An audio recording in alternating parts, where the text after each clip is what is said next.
be ineffective because I could go a4 and rook a3 if the queen were not on the square.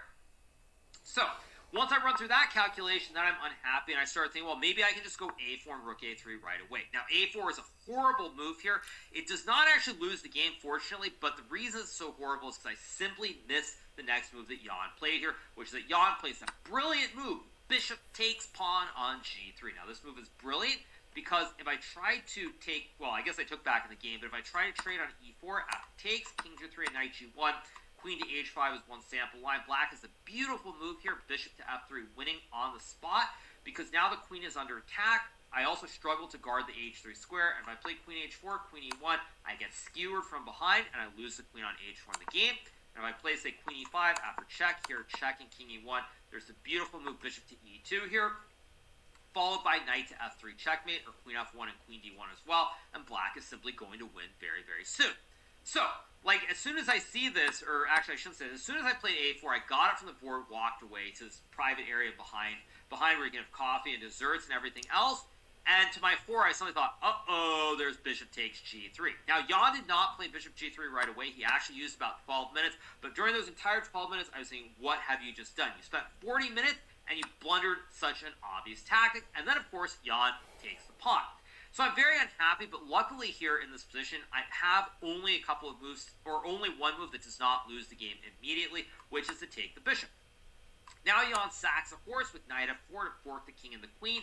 I take the horse, he checks, and now I have to go king to f1. If I go king f3, queen g3 is mate. If I go to h1, knight g3 is winning because of the classic right triangle with queen h5, checking the king and winning the knight on e2.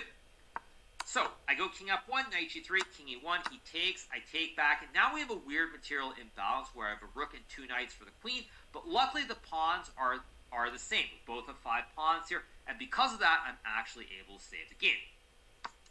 Jan plays bishop g4, I go rook to a3, and now he decides to take the knight on e2. Now, Jan could have played queen c2 here, but after knight to f3, my knights and my rooks are really well placed. The rook guards knight, the knight guards the bishop, and I think that it's still completely fine for white.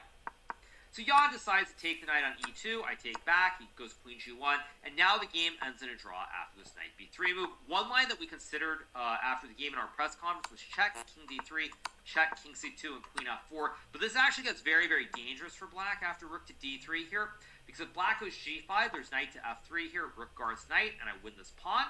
No check on h2 either.